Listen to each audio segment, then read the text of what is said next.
السلام علیکم ورحمۃ اللہ وبرکاتہ۔ بسم اللہ الرحمن الرحیم، والصلاة والسلام علی رسولہ الکریم وعلی آلہ وصحبہ اجمعین، اما بعد۔ خواتین و حضرات، دورہ قرآن کی نشریات کے ساتھ خلیق الرحمن آپ سے مخاطب ہے۔ آج کا سپارہ نمبر 12 ہے اور اس کی چند منتخب آیات ہیں۔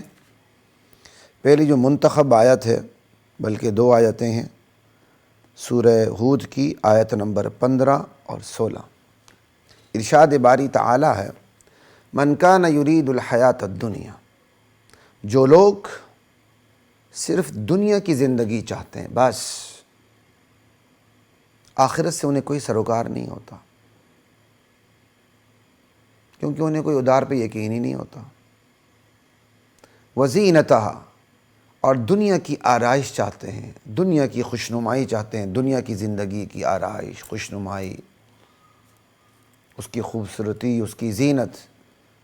فرمایا نوفی الیہم اعمالہم، تو ہم پورا دے دیتے ہیں ان کے اعمال کا بدلہ اسی دنیا کے اندر۔ نوفی الیہم اعمالہم فیہا، اسی دنیا میں ان کے اعمال کا پورا بدلہ ہم دے دیتے ہیں۔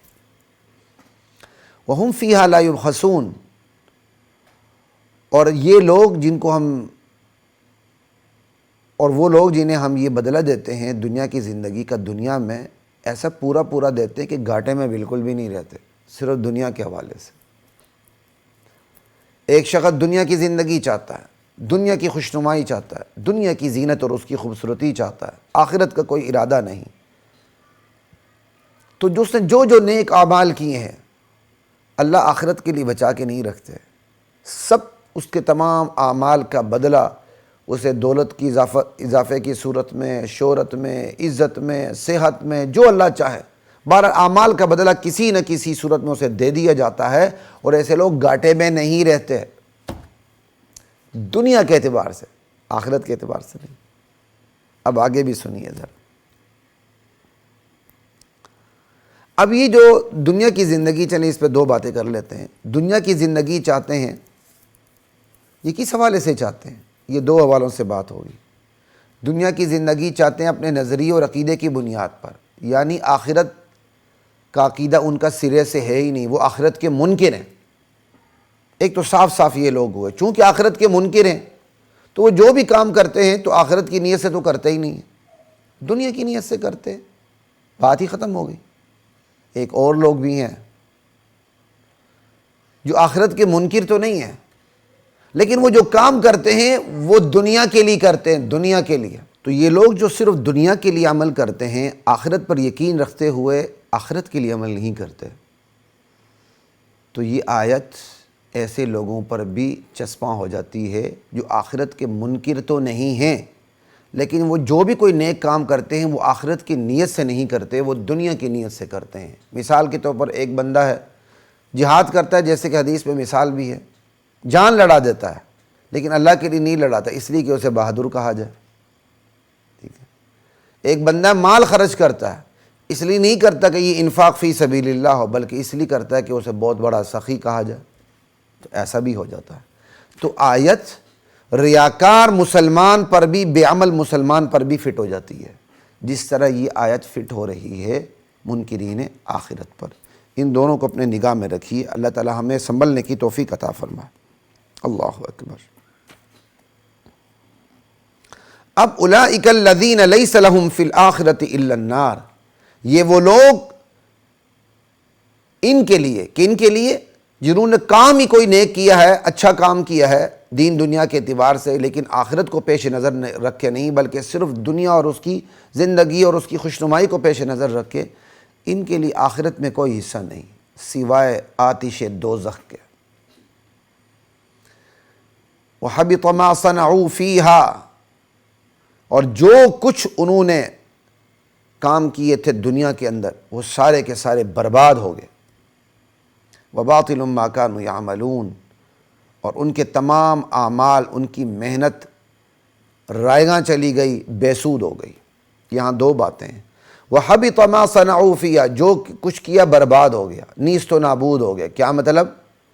جو انہوں نے اپنی طرف سے نیک اعمال کیے تھے جب آخرت کی زندگی ہوگی تو نیک اعمال جو دنیا میں تھے، چونکہ ان کی بنیاد میں توحید، رسالت، آخرت نہیں تھی، تو ان کو اڑتی ہوئی خاک کر دیا جائے گا، جیسے کہ قرآن کریم کی دوسری آیت ہے وَقَدِمْنَا إِلَىٰ مَا عَمِلُوا مِنْ عَمَلٍ فَجَعَلْنَاهُ هَبَاءً مَنْثُورًا۔ قیامت کا دن ہوگا، ہم کفار کے، مشرکین کے نیک اعمال پہ پہنچیں گے اور انہیں اڑتی ہوئی خاک کر دیں گے۔ تو یہ وہی ہے وَحَبِطَ مَا صَنَعُوا فِيهَا، کہ سارے کے سارے نیک اعمال برباد، اجر نہیں ملے گا، نیک اعمال کا اجر نہیں ملے گا۔ حبط ما صنعوا سے یہ ثابت ہوا، وحبط ما صنعوا فیہا سے یہ بات ثابت ہوئی، جب اجر نہیں ملے گا محنت بھی برباد ہو گئی، وباطل ما کانوا یعملون، جو کچھ کیا وہ بھی بے سود رہا۔ تو دراصل ایک قسم کی تاکید ہے، جو لوگ دنیا کی زندگی کو پیش نظر رکھ کر کوئی نیک کام کرتے ہیں تو ان کا عمل بھی برباد، ان کی محنت بھی برباد، دونوں چیزیں برباد، محنت بھی چلی گئی اور محنت پہ جو اجر ملنا ہے وہ بھی چلا گیا، محنت بھی راگہ ہو گئی، محنت پہ جو اجر ملنا تھا وہ بھی راگہ ہو گیا۔ یہ دو چیزیں الگ الگ ہیں، ایک حبط ما صنعوا فیہا سے ثابت ہے اور دوسرا وباطل ما کانوا یعملون سے ثابت ہے۔ یہ تو جی آیت تھی سورہ ہود کی آیت نمبر 15 اور 16۔ اب ہم آگے جاتے ہیں اسی سپارہ نمبر 12 کی، سورہ ہود ہی کی آیات ہیں 25 سے لے کر 35 تک۔ ایک مکمل رکوع ہے 12ویں سپارے کا، 1 2، یہ تیسرا رکوع ہے 12ویں سپارے کا، اللہ اکبر، ٹھیک ہے جی۔ آیات 25 سے 35 تک ہم جائیں گے، اور اس رکوع کا، ان آیات کا، سورہ ہود کی آیت نمبر 25 سے 35 تک جو انتخاب کی وجہ یہ ہے کہ اس مکمل رکوع میں 25 سے 35 تک کی آیات میں ایک نبی کی پوری محنت جو 950 برس طویل تھی، نبی علیہ السلام، حضرت نوح علیہ السلام اپنی قوم میں 950 برس رہے، ٹھیک ہے۔ تو اب وہ نبی جن کی محنت سینکڑوں سال طویل تھی، ان کی اس محنت کا پورا خلاصہ، پوری سمری ان آیات میں موجود ہے، کمال جامعیت اور اختصار اور بلاغت اور فصاحت کے ساتھ۔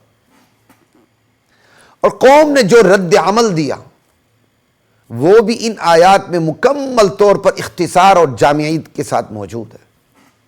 تو میں نے ان آیات کا انتخاب آپ کے لیے اس لیے کیا ہے، ایک تو آپ کے سامنے نبی کی محنت آ جائے، نبی کا درد آ جائے، اور پھر نبی کی طرح دعوت دینے کا طریقہ آ جائے، اور نبی جس نیت سے دعوت دیتا ہے اس نیت سے دعوت دینے کا ڈھنگ آ جائے، اور نبی جس طرح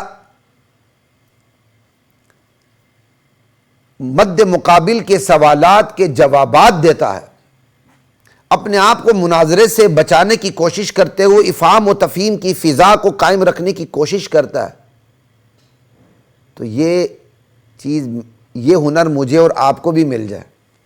ایک تو ان آیات کے انتخاب کی وجہ آج کی اس نشست میں یہ ہے، اور دوسری وجہ ان آیات کے انتخاب کی اس نشست میں وہ یہ ہے کہ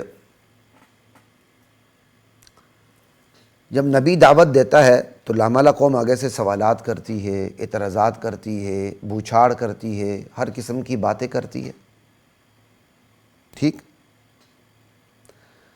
تو جو 900 برس طویل ایک نبی کی زندگی ہے دعوت کی، اور پھر جو ایک طویل اس مدت میں جو قوم نے اعتراضات کی بوچھاڑ کی ہے، تو ان اعتراضات کی، ان الزامات کی جو سمری ہے وہ بھی اس صورت میں موجود ہے۔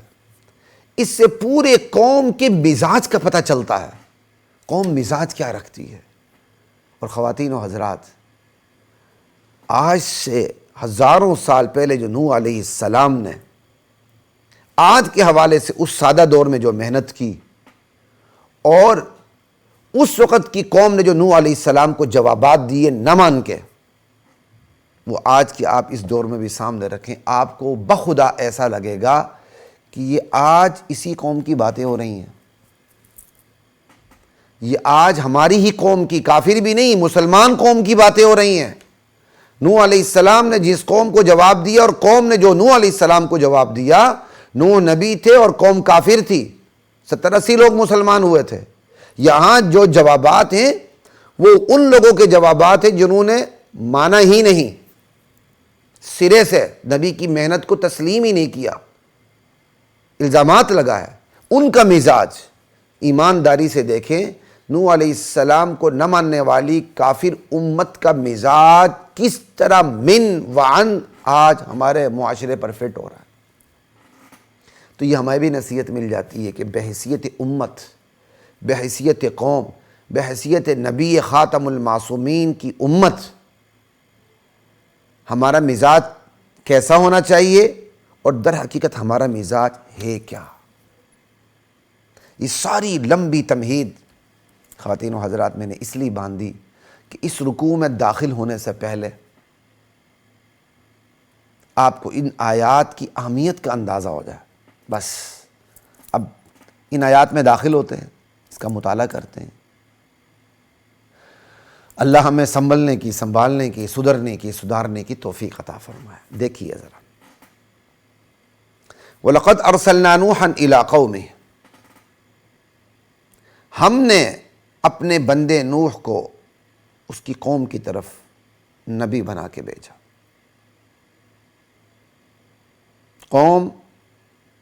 قوم کے پاس نبی گئے نوح علیہ السلام، اور کیا کہا؟ انی لکم نذیر مبین، نذیر مبین، میری قوم، مجھے تمہارے لیے نذیر مبین کے منصب پر فائز کر دیا گیا ہے۔ میں تمہیں کھلم کھلا عذاب الہی سے ڈرانے آیا ہوں کہ تم اگر اپنی اس زندگی میں اللہ کی مان کے نہیں چلو گے تو اس کا انجام پھر بہت برا ہے۔ مجھے اس منصب پر فائز کر کے تمہارے پاس بھیجا کیا ہے۔ انی لکم نذیر مبین، اللہ تعبدوا الا اللہ، اللہ اکبر۔ ایک ایک آیت پہ غور کیجیے گا، چونکہ میرا منصب نذیر مبین کا ہے اور میری اولین ذمہ داری یہ ہے کہ میں تمہیں اللہ کی طرف متوجہ کروں۔ اللہ تعبدوا الا اللہ، اللہ کے سوا تم نے کسی کی عبادت نہیں کرنی، یہ میرا اول و آخر پیغام ہے۔ میں جو دستور حیات تمہارے لیے اللہ کی طرف سے لے کر آیا ہوں، اس پورے دستور حیات کی بنا، اساس اور بنیاد اللہ تعبدوا الا اللہ ہے۔ اس کے بغیر پوری زندگی، وہ حاجیوں والی ہو، وہ نمازیوں والی ہو، وہ روزے والی ہو، وہ زکوٰۃ والی ہو، ساری برباد، غارت، نیست و نابود، اگر اس میں اللہ تعبدوا الا اللہ کی حقیقت نہیں ہے۔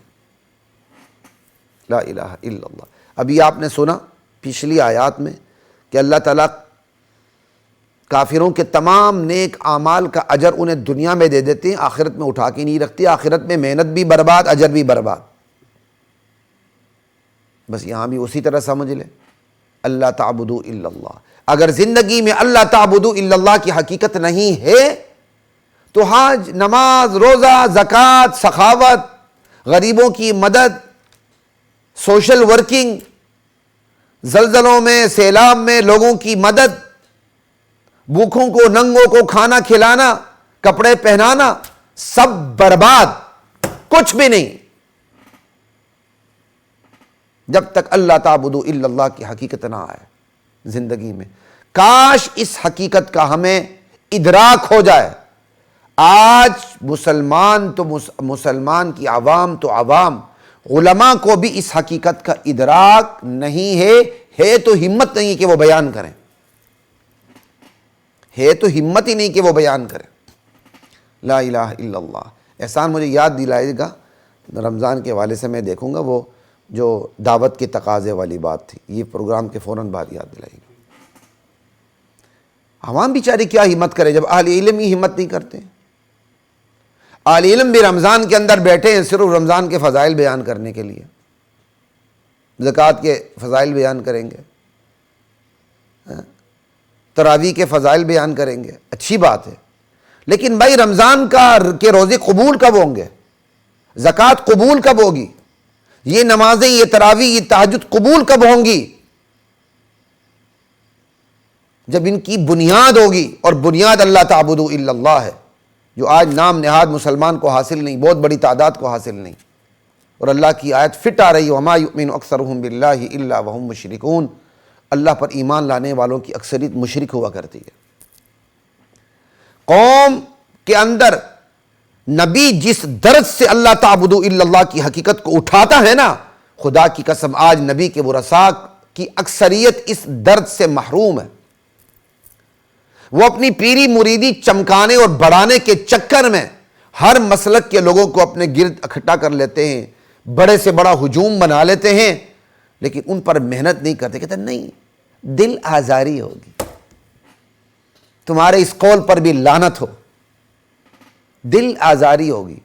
جملہ کتنا اچھا ہے، مطلب کتنا گندا ہے۔ لا الہ الا اللہ۔ لوگوں کو حقائق سے آشنا نہ کرنا۔ لوگ جا رہے ہیں جہنم کی طرف، اور تم انہیں فضائل پر بٹھا رہے ہو، تم انہیں وضو استنجا کے مسائل تک محدود کر رہے ہو، تم انہیں نظریہ اور عقیدہ نہیں بتا رہے ہو۔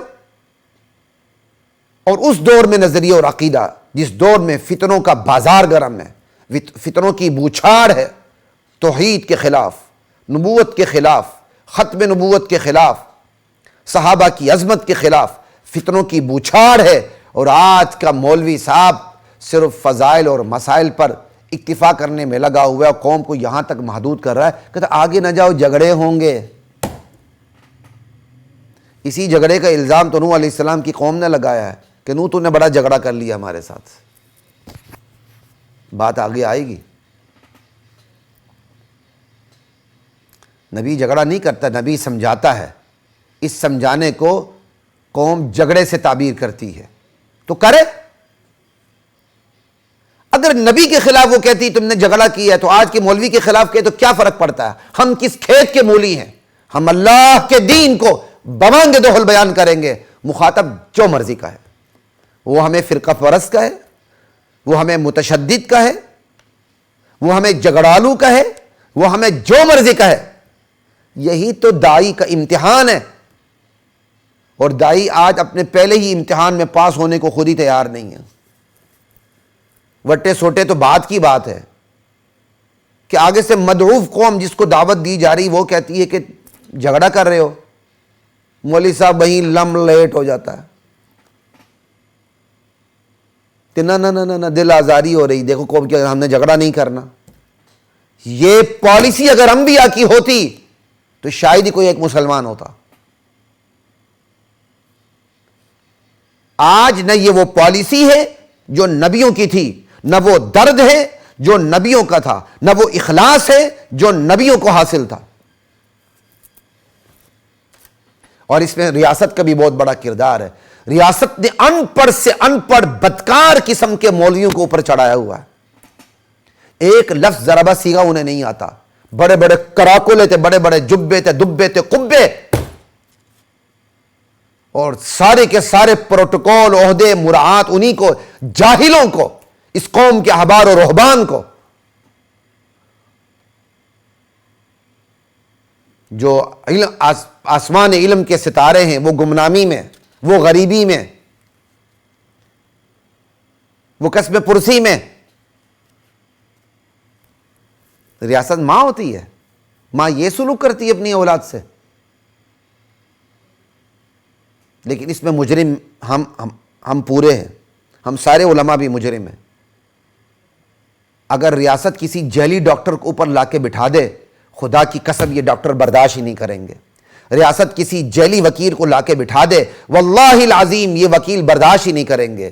لیکن ریاست جعلی ملاؤں کو اوپر اٹھا کے بٹھاتی ہے، مراعات دیتی ہے، بڑے بڑے منصب دیتی ہے، پروٹوکول دیتی ہے، اور یہ نیچے گونگے بنے ہوئے مولوی ایک لفظ منہ سے نکالنے کو تیار نہیں ہے، بلکہ انہیں کو باقاعدہ انہیں پورا ان کا استقبال کرتے ہیں، ان کے کیا کہتے ہیں، ان کی عظمت سے، دنیا کی خوشنمائی سے مرعوب ہوتے ہیں، رال ٹپکاتے ہیں۔ یہ نہیں کہتے یہ سارا کچھ غلط ہو رہا ہے۔ لا الہ الا اللہ۔ تو خیر آگے چلتے ہیں، ابھی تو ہماری 5-10 آیات ہیں. اللہ تعبدوا الا اللہ. نوح علیہ السلام کہتے ہیں میری پہلی ذمہ داری میرے منصب کی یہ ہے کہ میں تمہیں یہ تبلیغ کروں اللہ کے سوا تم نے کسی کی عبادت نہیں کرنی. اللہ کی ذات میں، صفات میں، اختیارات میں، حقوق میں تم نے کسی کو شریک نہیں کرنا. نظر نیاز اللہ کے سوا کسی کے نام پہ نہیں دینی. نظر اللہ تے نیاز حسین یہ شرک ہے. نظر بھی وہی، نیاز بھی وہی. اللہ کے سوا کسی کو علام الغیوب نہیں سمجھنا. اللہ کے سوا تم نے کسی کو مختار نہیں سمجھنا. اللہ کے سوا تم نے کسی کو تقدیر کا مالک نہیں سمجھنا. یہ ساری باتیں عبادت ہیں. یہ عبادت کا استحقاق صرف اللہ کے لیے. اللہ تعبدوا الا اللہ. انی اخاف علیکم عذاب یوم علیم. میں تمہیں المناک دن کے عذاب سے ڈرا رہا ہوں. یہ ہے آخرت. نبی کا کام یہ ہوتا ہے، وہ جب اللہ کی عظمت کی، اللہ کی توحید کی دعوت دیتا ہے تو آخرت کو ساتھ ملا کے دیتا ہے تاکہ اللہ کی توحید کو ماننے میں آسانی پیدا ہو جائے. کیونکہ اللہ کی توحید شیطان کڑوی گولی بنا کے پیش کرتا ہے، جس کو ابتدا میں نگلنا مشکل ہوتا ہے، لیکن جب بندہ ہمت کرے تو اس سے میٹھی گولی دنیا میں کوئی نہیں ہوتی. بندہ اس کے لیے جان دے دیتا ہے. اس لیے نبیوں کا طریقہ یہ رہا ہے. نبی جب دعوت توحید دیتے ہیں آخرت کو ساتھ ملا کے دیتے ہیں. اور آج کے مولوی صاحب توحید کی دعوت بھی دیتا ہے نا تو آخرت کو ملا کے نہیں دیتا. یہ بہت بڑی کمزوری ہے ہمارے طبقے میں. قرآن اس کمزوری سے پاک ہے. لوگوں کو توحید کی طرف بلائیں، بتائیں تم نے جس کا نام داتا رکھا ہے وہ داتا نہیں ہے، وہ تو منگتا ہے. وہ تو اللہ سے مانگنے والا تھا، وہ داتا نہیں ہے. تم نے جس کا نام غریب نواز رکھا ہے وہ غریب نواز نہیں ہے. غریب کو نوازنے والا بھی، امیر کو نوازنے والا بھی، گنج شکر بھی، گنج بخش بھی صرف ایک اللہ ہے. نہیں مانو گے تو پھر جہنم کے تذکرے شروع کر دو، ماننے میں آسانی ہو جائے گی. یہ ہے توحید کے ساتھ آخرت. اچھا، نوح علیہ السلام نے اپنی قوم کو یہ پیغام دیا. ٹھیک ہے جی، بڑی تفصیل ہو گئی. اب آگے دیکھیں قوم کیا کہہ رہی ہے. اب کے سامنے قوم کا مزاج آ رہا ہے، اور قوم کے مزاج کو سنتے ہوئے آج کے ماحول کو بھی تھوڑا سا آپ سامنے ضرور رکھیے گا. یہ میں اسی لیے آیات آپ کے سامنے رکھ رہا ہوں.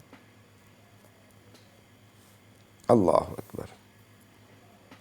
فقال الملأ الذين كفروا من قومه ما نراك الا بشرا مثلنا. نوح علیہ السلام کی قوم میں سے وہ لوگ جو سردار تھے، بڑے بڑے اور کافر تھے. دیکھ رہے ہیں، سردار تھے اور کافر تھے. انہوں نے کیا کہا؟ ما نراک الا بشرا مثلنا. ہم تمہارے اندر کوئی انہونی بات دیکھتے ہی نہیں، تم تو ہمارے طرح کے انسان ہو. یہی کہا گیا تھا نبی علیہ السلام کے بارے میں، ما لہذا الرسول یأکل الطعام ویمشی فی الاسواق. یہ رسول کو تو دیکھو، کھانا یہ بھی کھاتا ہے، ہم بھی کھاتے ہیں، بازاروں میں یہ بھی چلتا ہے. نبی ایسے ہوتے ہیں؟ یعنی ان کے لیے نبی ہونا یہ تھا کوئی انہونا پن ہو. ایمانداری سے بتائیے، آج بھی دین کی بات کو لینے کے لیے لوگ انہونے پن کو دیکھتے ہیں کہ نہیں؟ لوگ بہروپیوں کے سامنے سجدہ ریز ہو جاتے ہیں. دین کے نام پہ کوئی انہونا پن دکھا دے،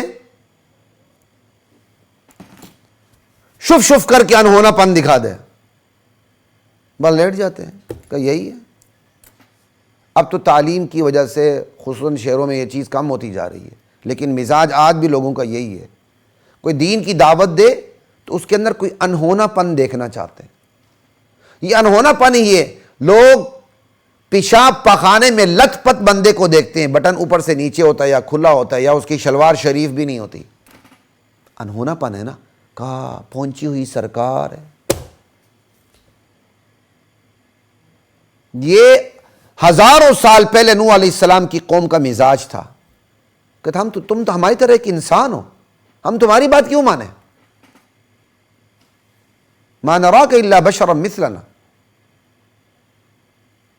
اب اس میں ایک اور چیز دیکھیں، قوم کا مزاج آپ کے سامنے آ گیا. قوم کہہ رہی تھی ایک انسان نبی ہو ہم کیسے مانیں؟ وہ انسان، وہ بشر کو نبی ماننے کے لیے تیار نہیں تھے، اور آج نبی کو بشر ماننے کے لیے تیار نہیں ہے۔ بات ایک ہی ہے۔ اس قوم کا مزاج کیا تھا؟ وہ نبوت اور بشریت کو ایک جگہ جمع نہیں دیکھ سکتے تھے۔ وہ کہتے ہیں نبی بھی ہو بشر بھی ہو، ایسا نہیں ہو سکتا۔ چونکہ نوح علیہ السلام ان کی قوم کے تھے، لہٰذا نوح کی بشریت کا تو ان کو انکار نہیں تھا۔ وہ کہتے تھے تم بشر ہو، ان کا دعویٰ بھی تھا بشر ہے، اور نبی واقعی بشر تھے۔ چونکہ ان کا مزاج یہ تھا کہ نبوت بڑی جیسی بڑی چیز جو اللہ سے ہم کلام ہوتی، جس کی بنیاد پہ بندہ اللہ سے ہم کلام ہوتا ہے، وہ اور بشریت یہ کیسے دونوں اکٹھے ہو جائے؟ جیسے قرآن میں دوسری جگہ آتا ہے، کہتا ہے کوئی فرشتہ ہوتا، قوموں نے جو دعوے بھی کیے ہیں، سمجھ آئی؟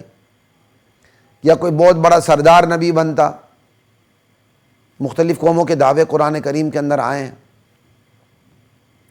لیکن نوح علیہ السلام کی قوم کو دیکھ لیں، وہ نبوت اور بشریت میں تضاد سمجھتی تھی، فرق اتنا تھا، اور نبوت اور بشریت میں تضاد آج بھی سمجھا جاتا ہے۔ صرف فرق کیا تھا؟ نوح علیہ السلام کی قوم نوح علیہ السلام کو بشر مانتی تھی، نبی نہیں مانتی تھی۔ آج بھی نبوت اور بشریت میں تضاد سمجھا جاتا ہے، لیکن چونکہ ہم خاندانی مسلمان ہیں، شناختی کارڈ کے مسلمان ہیں، ہم نبی تو مانتے ہیں لیکن نبی کو بشر نہیں مانتے۔ ہم ایک طبقہ ہے وہ نبی کو بشر ماننے کے لیے تیار نہیں۔ اب الحمدللہ یہ گمراہی، یہ کفر بہت کم ہوتا جا رہا ہے، لیکن پھر بھی معاشرے میں موجود ہے کہ لوگ نبی کو بشر نہیں سمجھتے۔ نبوت اور بشریت کو آج بھی جمع کرنا غلط سمجھا جاتا ہے، جس طرح نوح علیہ السلام کے دور میں ان کی قوم نبوت اور بشریت کو جمع نہیں دیکھ سکتی تھی۔ فرق اتنا ہی ہے کہ نوح علیہ السلام کی قوم نوح کو بشر مانتی تھی، نبی نہیں مانتی تھی۔ آج بہت سے محمد رسول اللہ کو ماننے والے محمد رسول اللہ کو نبی مانتے ہیں، بشر نہیں مانتے۔ بنیادی بیماری ایک ہی ہے کہ نبوت اور بشریت ایک جگہ جمع نہیں ہو سکتی۔ ٹھیک، ایک تو آپ کو دوسری بات کا یہ پتہ چل گیا، ایک انہونا پن کا، دوسرا نبوت اور بشریت۔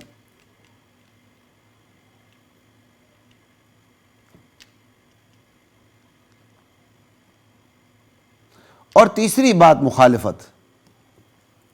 آپ یہ دیکھیں جب نوح علیہ السلام نے دعوت دی تو سب سے پہلے مخالف کون ہوئے؟ قوم کے چوٹی کے لوگ، سردار، خان، نواب، ڈیرے دار، وڈیرے، کنٹوٹے، سب سے پہلے مخالفت ایسے لوگوں نے کی۔ بھائی کیوں؟ کیونکہ جب نبی کی دعوت اٹھتی ہے نا تو دنیا کے مفادات پہ، حرام مفادات پہ ضرب لگاتی ہے، اور دنیا کے حرام مفادات میں قوم کے وڈیرے، قوم کے نواب، قوم کے بڑے بڑے کنٹوٹے اور خان یہی مبتلا ہوتے ہیں۔ تو پھر قوم کے سردار بلبلا اٹھتے ہیں، چلا اٹھتے ہیں، کیونکہ ان کے دنیاوی مفاد پہ، ان کی ریاست پہ، ان کی سیاست پہ، ان کی قیادت پہ، ان کے مفادات پہ زد پڑتی ہے، اس لیے سب سے پہلے یہ کھڑے ہوتے ہیں مخالفت میں۔ آج بھی ایسے ہی ہے۔ ہزاروں سال پہلے نوح علیہ السلام کے سادہ دور میں بھی ایسے ہی تھا کہ مخالفت سب سے پہلے کرنے والے قوم تھے، قوم کے چوٹی کے لوگ تھے، کیونکہ قوم کی چوٹی کے لوگوں نے اپنے قوانین بنائے ہوتے۔ آج بھی آپ دیکھیں بجلی کا بل نہ دینے والا پکڑا جاتا ہے، پورے ملک کو کھانے والا پکڑا نہیں جاتا، دوبارہ تخت سلطنت پہ بیٹھ جاتا ہے ڈرائی کلیننگ پلانٹ سے ہوتے ہوئے۔ قانون کے جال میں کون آتا ہے؟ قانون کی گرفت میں بڑی بڑی مچھلیاں آتی ہیں؟ نہیں آتی، چھوٹے چھوٹے لوگ آتے ہیں۔ تو ہمیشہ نبی کی دعوت سے سب سے پہلے مفادات پہ ضرورت پڑتی ہے، چوٹی کے لوگوں کی، حرام مفادات، ناجائز مفادات، ورنہ دین جائز مفادات پہ چوٹ نہیں لگاتا بلکہ جائز مفادات کو اور آسان کر دیتا ہے۔ آگے بھی دیکھیں، وَمَا نَرَاكَ اتَّبَعَكَ إِلَّا الَّذِينَ هُمْ أَرَاذِلُنَا، نوح ہم نہیں دیکھتے کہ کسی نے تیری پیروی کی ہو، ہاں ہم میں سے جو سفلے اور رذیل اور ذلیل قسم کے لوگ ہیں نا وہی تیرے پیروکار ہیں۔ اب اس میں دوسری بات، ایک بات سمجھ لیں۔ نوح علیہ السلام کی پیروی سب سے پہلے کن لوگوں نے کی؟ اور واقعی بات حق تھی، جو قوم میں سفلے سمجھے جاتے تھے، نیچ سمجھے جاتے تھے۔ خدا کا کیا کمال ہے، جو لوگ نیچ سمجھے جاتے ہیں نا، سفلے سمجھے جاتے ہیں، ان کے لیے ایمان لانا سرداروں کی نسبت آسان ہوتا ہے۔ اللہ کی کتنی بڑی نعمت ہے۔ کیوں؟ ان کے ایمان لاتے ہیں تو ان کے مفادات پہ زیادہ نہیں پڑتی، بلکہ اسلام ان کو اونچا کر دیتا ہے۔ اب شودر جب ایمان لے آئے، شودر رہے گا؟ وہ تو اسلام کی نظر میں برہمن کو بھی کراس کر جائے گا۔ برہمن اس کے سامنے کیا ہے؟ کچھ بھی نہیں ہے۔ مومن اور کافر میں تو کوئی نسبت ہی نہیں ہے نا۔ تو قوم کے شودروں کو ایمان لانا آسان ہو جاتا ہے کہ پھر اسلام ان کو شودر نہیں سمجھتا، ان کو ان کا مقام دیتا ہے، ان کو وقار دیتا ہے، ان کو متانت دیتا ہے، ان کو سنجیدگی عطا کرتا ہے، قوم کا ایک باعزت فرد بناتا ہے اسلام۔ ان کے لیے ماننا آسان ہو جاتا ہے۔ یعنی کتنی عجیب بات ہے، قوم کے چوٹی کے لوگوں کے لیے اسلام تسلیم کرنا مشکل، اور قوم کے شودر سمجھے جانے والے لوگوں کے لیے اسلام قبول کرنا آسان۔ اس لیے اگر آپ کو اللہ تعالیٰ نے تھوڑا بہت دیا ہوا ہے، یا آپ کوئی چوٹی کے لوگ سمجھے جاتے ہیں نا، تھوڑے سے گھبرائیں بھی صحیح۔ اور جو لوگ شودر سمجھے جاتے ہیں، ہمارے معاشرے میں بھی سفلے سمجھے جاتے ہیں، وہ گھبرائے نہیں، ان کے لیے اسلام کی طرف آنا بہت آسان ہے۔ اللہ کا کتنی بڑی نعمت ہے اللہ کی۔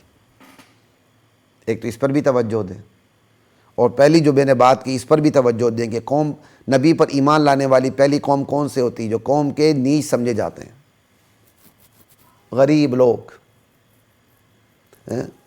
کوئی جوتے گانٹ رہا ہے، کوئی کپڑے بن رہا ہے،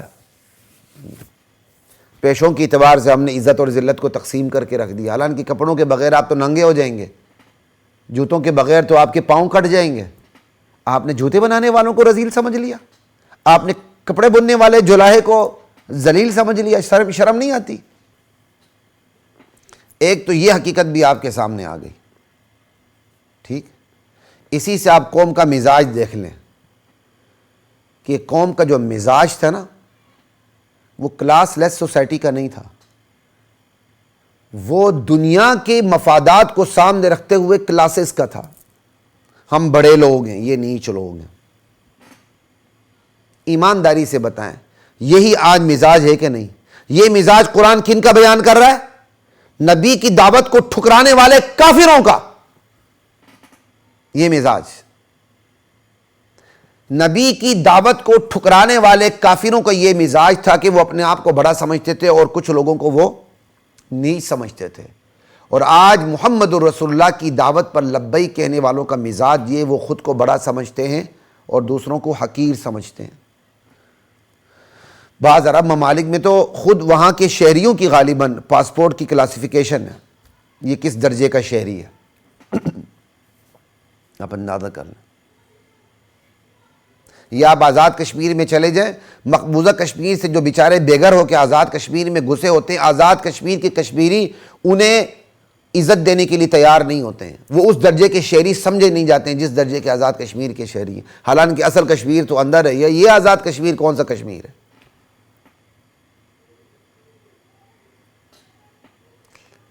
ہم نے معاشرے کے اندر دنیا کے مفادات کو سامنے رکھتے ہوئے کلاسز بنا لی ہیں،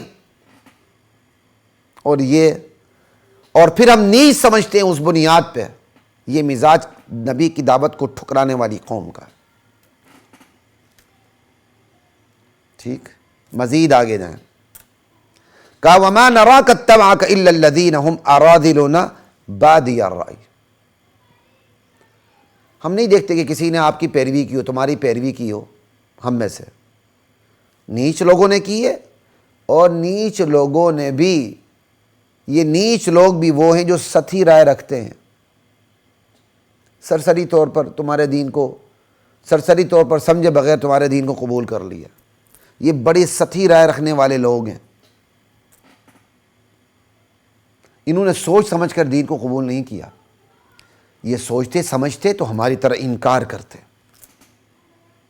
آج بھی جو دین پر ہے ان کو آج کا سیکولر طبقہ کیا سمجھتا ہے؟ نادان، جاہل، گنوار سمجھتا ہے.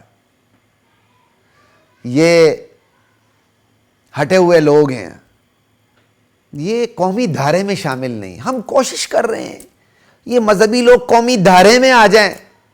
شرم آنی چاہیے تم لوگوں کو. تم قومی دھارے میں ہو جو کھڑے ہو کے پیشاب کر کے تمہاری اتنی مہربانی ہوتی ہے بس پینٹ کی زپ اوپر کر دیتے ہو.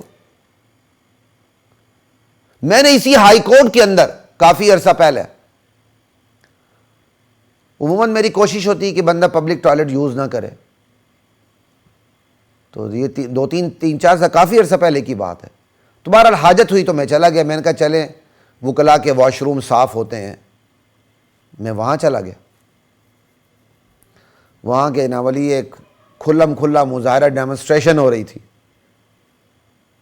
بیت الخلاء کیسے کہتے ہیں یہ بھی آپ کو پتہ نہیں نا. واش روم کا، ٹوائلٹ کا دروازہ کھلا ہوا ہے. وکیل صاحب ٹانگیں چوڑی کر کے کھڑے ہیں، بس اتنا ہے کہ پیچھے سے پردہ ہے اور آبیاری شروع ہو گئی. نیچے لوٹا پڑا ہوا ہے، ٹوٹی پڑی ہوئی ہے. کوئی خیال نہیں کہ اس کی آبیاری سے کہاں کہاں چھینٹے جائیں گی. بس اس کی اتنی سی مہربانی، کھڑے کھڑے ہو کے اس نے پینٹ کی زپ نیچے کر کے وہ شروع ہو گیا جناب علی کھوتے کی طرح. یہ لوگ، ایسے لوگ مہذب کہلائیں گے؟ ایسے لوگ قومی دھارے میں شامل ہیں؟ بیٹیوں کو ایسے لباس پہناتے ہیں کہ بندہ نظر بھر کے بیٹی کی طرف باپ نہیں دیکھ سکتا. بازار میں ایسے آئیں گے جیسے کہ کسی پتہ نہیں کہاں آئے ہوئے ہیں. شوہر کے سامنے بیوی اس طرح نہیں کھلتی جس طرح آج عورت بازار میں کھلی ہوئی نظر آتی ہے. یہ لوگ عقل مند ہیں. اور جو دین کی طرف آئیں یہ بادی الرائے، ستی قسم کے لوگ ہیں، ستی سمجھ والے لوگ ہیں. انہوں نے سرسری طور پر دین کو قبول کر لیا، کوئی سوچ نہیں ہے ان کی. یہ مزاج نوح علیہ السلام کی دعوت کو ٹھکرانے والی قوم کا تھا. یہ مزاج آج محمد رسول اللہ کو ماننے والی قوم کا ہے. کہ جو لوگ دین کو اس کی پوری حقیقت کے ساتھ قبول کرتے ہیں، دوسرے لوگ جو خود اپنے آپ کو مسلمان کہتے ہیں انہیں سٹیٹس دینے کو تیار نہیں ہوتے. کہتے نہیں یہ تو گمراہ لوگ ہیں، قومی دھارے میں شامل نہیں ہیں، متشدد ہیں، عقل نہیں ہے، ان کو تعلیم کی ضرورت ہے.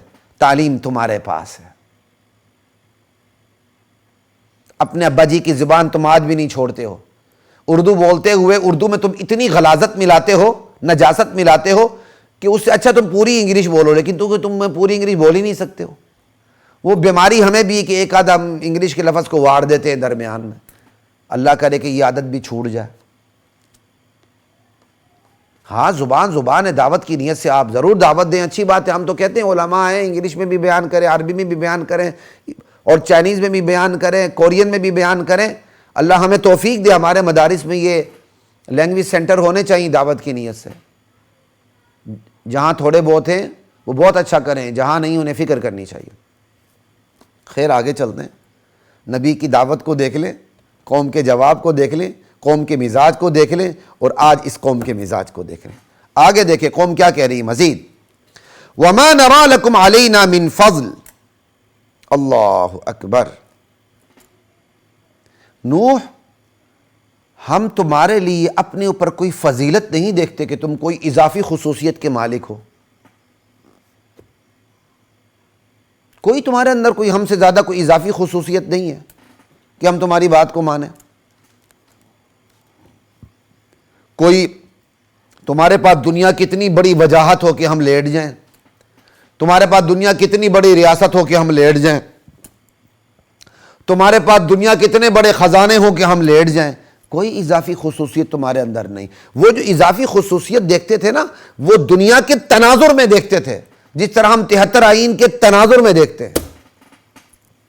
وہ ساری چیزیں دنیا کے تناظر سے دیکھتے تھے. وہ کوئی دینی فضیلت ماننے کے لیے تیار نہیں تھے. دینی فضیلت کو مانتے تو نبی کی نبوت پر اور ان کی دعوت پر لبیک کہتے.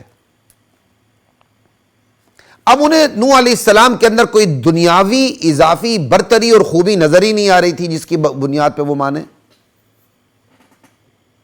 تو قوم کا مزاج کیا ہوا؟ قوم کا مزاج یہ ہوا ہم تب مانتے جب آپ کے اندر کوئی دنیاوی اضافی خصوصیت اور برتری ہوتی. اس کا مطلب قوم اپنی زبان سے یہ اقرار کر رہی ہے کہ وہ غلامانہ ذہن رکھتی ہے. اللہ اکبر، رکھتی. یہ اقرار ہو رہا ہے کہ نہیں ہو رہا کہ کوئی اضافی برتری دنیا کی، کوئی بھی دنیاوی برتری ہو، اضافی خصوصیت، پھر یہ لبیک کہیں تو اس کا مطلب اس دنیاوی برتری کے یہ غلام بن گئے. تو خود اپنے منہ سے یہ سرداران اعتراف کر رہے ہیں کہ ہم تو دنیاوی جو سٹینڈرڈز بن چکے ہیں ہم ان کو تو غلام ہیں. تو غلامانہ ذہنیت کن میں ہوئی؟ نوح علیہ السلام کی کافر قوم کے سرداروں کے اندر غلامانہ ذہنیت، جو وہ اپنی زبان سے اعتراف کر رہے ہیں اور یوں اعتراف کر رہے ہیں کہ ہم تمہارے اندر کوئی اضافی برتری نہیں دیکھتے. اس کا مطلب کوئی اضافی برتری دیکھتے تو مان جاتے. یعنی اضافی برتری کی بنیاد پر کسی کی بات کو ماننا، کوئی بہت بڑا مالدار ہے اس وجہ سے اس کی بات کو ماننا، کوئی بہت بڑا کنٹوٹا ہے اس وجہ سے اس کی بات کو ماننا، کوئی بہت بڑا جگہ ہے اس کی وجہ سے بات کو ماننا، کوئی بہت بڑا مالدار ریاست والا آدمی ہے، وجاہت والا آدمی، بات ماننا. تو اس کا مطلب آپ خود غلام ہے، غلامانہ مزاج ہے. آپ حقیقت کو حقیقت کی بنیاد پر ماننے کو تیار نہیں ہیں، بلکہ حقیقت کو اس بنیاد پر ماننے کو تیار ہیں کہ کوئی برتری ہو اگلے کی تاکہ ہم اس کے غلام بن کے مانیں. وہ برتری بھی دنیا کی ہو. شاید میں آپ کو اپنی بات سمجھا پا رہا ہوں کہ نہیں. تو قوم خود تسلیم کرتی کوئی آپ کے اندر اضافی برتری ہوتی تو ہم آپ کے سامنے ہتھیار ڈالتے، ہم آپ کی بات کو مانتے. اب ایمانداری سے بتائیں، نبی کی نبوت کو ٹھکرانے والی قوم کا یہ مزاج غلامانہ، اور آج محمد رسول اللہ خاتم النبیین خاتم المعصومین کی دعوت پر لبیک کہہ کر مسلمان کہلانے والوں کا مزاج دیکھیں، وہی ہے غلامانہ. آج ہمارے اوپر کس کی بات اثر کرتی ہے؟ ایک عالم کی بات، ایک دانشور کی بات جو حقیقت پر مبنی ہو وہ اثر نہیں کرتی. کس کی اثر کرتی ہے؟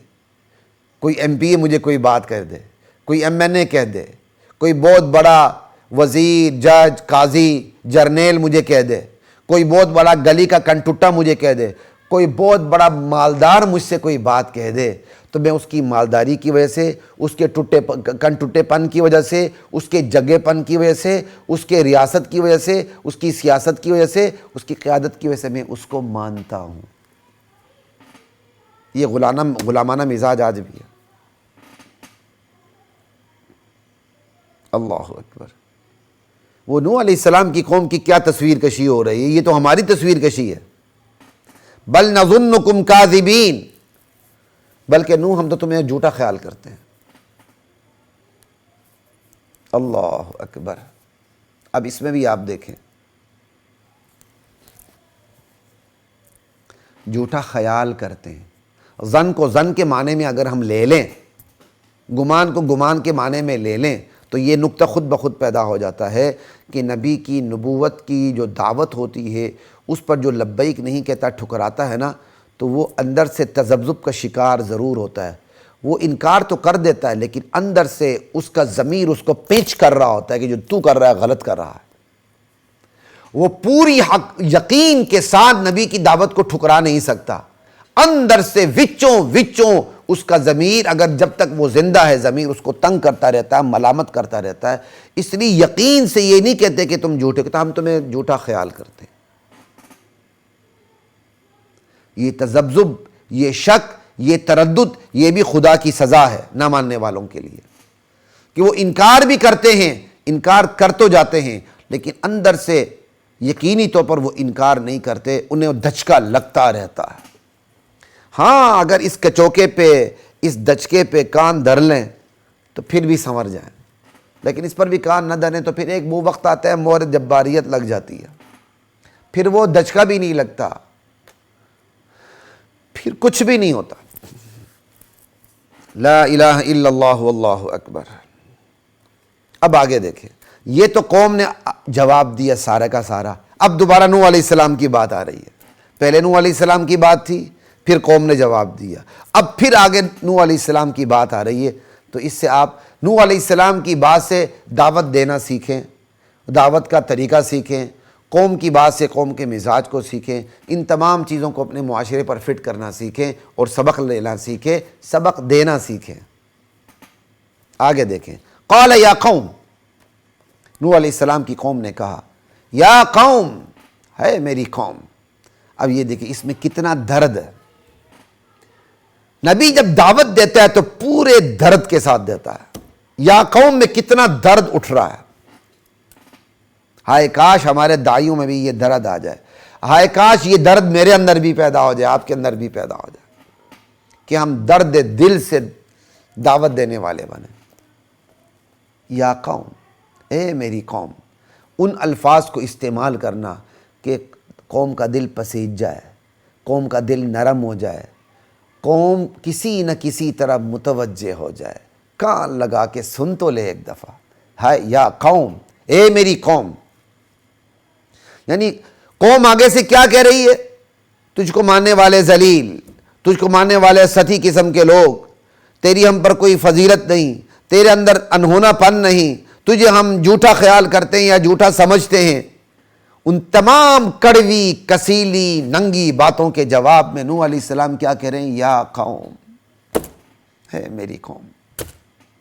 ہائے کاش یہ طریقہ مجھے بھی اور آپ کو بھی نصیب ہو جائے، یہ درد دعوت میں، میری دعوت میں بھی آ جائے، آپ لوگوں کی دعوت میں بھی یہ درد آ جائے۔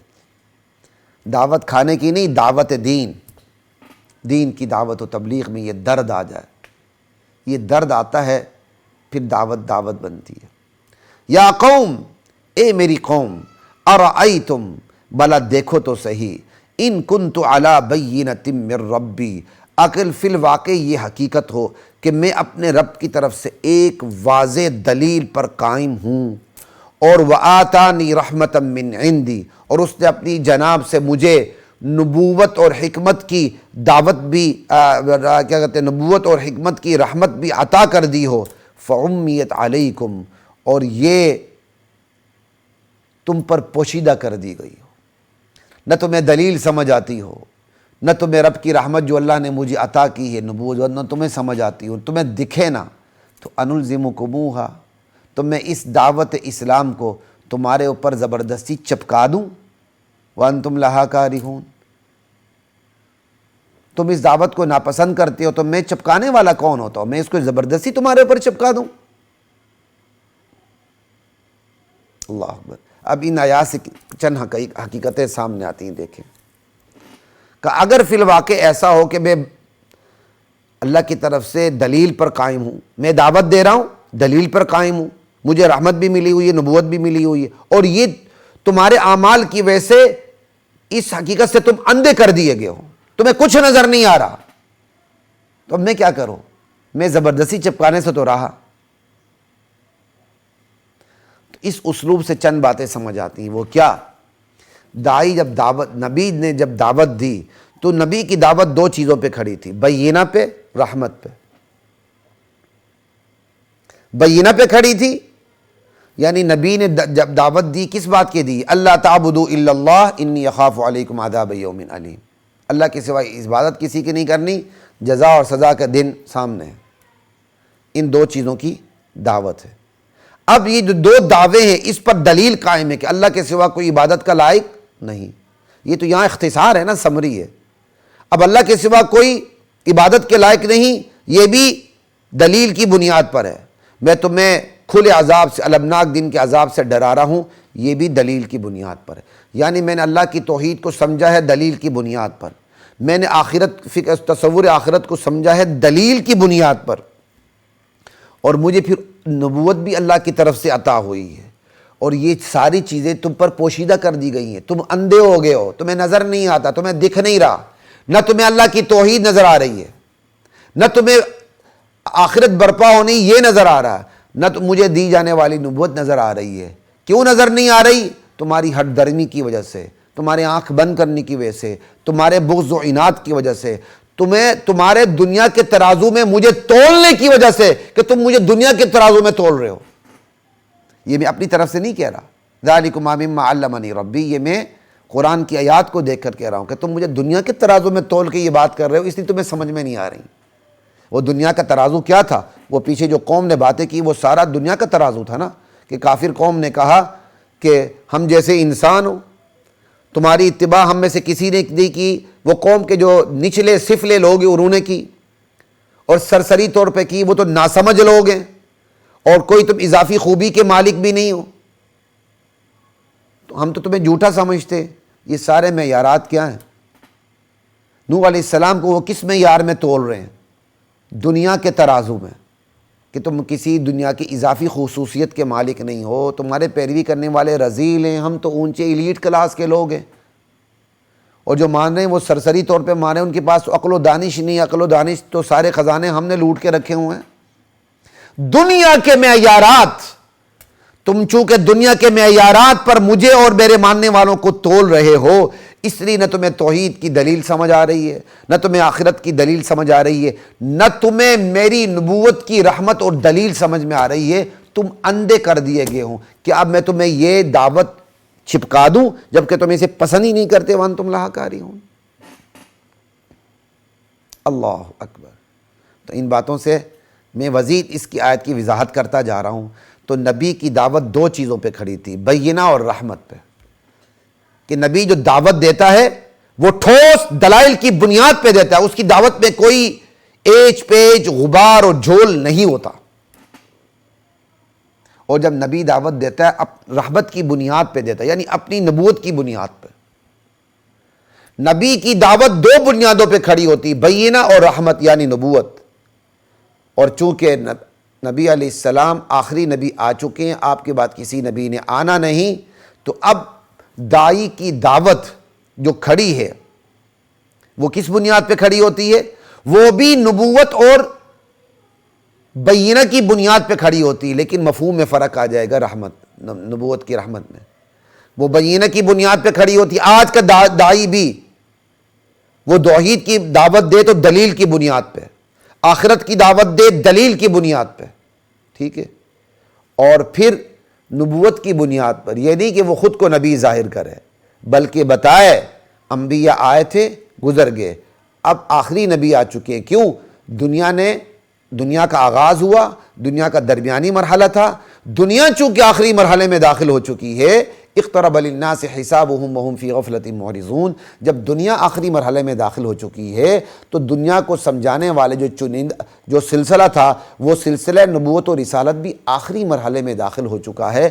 اس آخری مرحلے میں آخری نبی آ چکے ہیں، اس نبی کے بعد کسی نبی نے آنا نہیں. اب ہماری جو دعوت ہے وہ بینہ دلیل کی بنیاد پہ تو کھڑی ہوگی، نبوت کی بنیاد پر بایمانہ کھڑی ہوگی کہ ہم تمہیں نبی آخر الزمان کی نبوت کی طرف بلا رہے کہ ان کو نبی مانو. یہ نہیں کہ میں اپنے آپ کو نبی کہہ رہا ہوں. یہ فرق ہوگا. نبی دعوت دیتا ہے تو وہ خود کو نبی منواتا ہے، اور سب سے پہلے اللہ کی توحید کو منواتا ہے. آج کے داعی جب دعوت دے گا تو اللہ کی توحید کو منوائے گا، اپنی نبوت کو نہیں، نبوتوں سے حاصل نہیں. وہ نبی آخر الزمان کی نبوت کو منوا کے دعوت دے گا اور تمام انبیاء کی نبوت کو منوائے گا. یہ فرق ہے. تو خیر بات یہاں سے یہ آ گئی، داعی جب بھی دعوت دے ٹھوس دلائل کی بنیاد پہ دے. اس کی دلائل میں جھول نہیں ہونا چاہیے، ایچ پیچ نہیں ہونی چاہیے، بے غبار بات ہو، غبار آلود نہ ہو اس کی بات. تو یہ داعیوں کے لیے بہت بڑا سبق ہے. اور پھر اس درد کے ساتھ کہ قوم کسی نہ کسی طرح سمجھ جائے. یہ دیکھیں قوم آگے سے کس طرح جھگڑے کا انداز اپنا رہی ہے، مناظرے کا انداز اپنا رہی ہے، جبکہ نوح علیہ السلام اس جھگڑے کی فضا سے بچاتے ہوئے اور مناظرے کی فضا سے بچاتے ہوئے افہام و تفہیم کے طریقوں کو اختیار کرتے ہوئے بات کر رہے ہیں. یہ بھی آج کے داعیوں کو اس بات پر آنے کی ضرورت ہے کہ وہ بچاتے ہوئے اور کیا کہتے ہیں مناظرے کی فضا سے بچاتے ہوئے، جھگڑے کی فضا سے اپنے آپ کو اور مدعو کو بچاتے ہوئے پھر اس طرح بات کریں. لا الہ الا اللہ. یہ بھی بات ہو گئی. آگے چلتے ہیں. وَيَا قَوْمِ، یہ نوح علیہ السلام کی بات چل رہی ہے. اے میری قوم، کتنا درد ہے. لا اسألکم علیہ مالا، میں تم سے کوئی مال تو طلب نہیں کر رہا. اللہ اکبر. میں تم سے کیا کہتے ہیں، یہ جو میں تمہیں بلا رہا ہوں آخرت کی طرف، اس پہ میں تم سے کوئی مال تو طلب نہیں کر رہا، میرا تم سے کوئی مالی مفاد تو وابستہ نہیں ہے. ایک ہے تبلیغ کرنا مال کی نیت سے، یہ ناجائز ہے، لیکن دعوت و تبلیغ کرنے والوں کی مالی معاونت کرنا یہ الگ بات ہے، اور یہ ثابت ہے. حضرت عمر کے دور میں تنخواہیں مقرر نہیں ہوئی، دینی منصب پر جن جن کو فائز کیا گیا ان کی باقاعدہ تنخواہیں مقرر ہوئیں.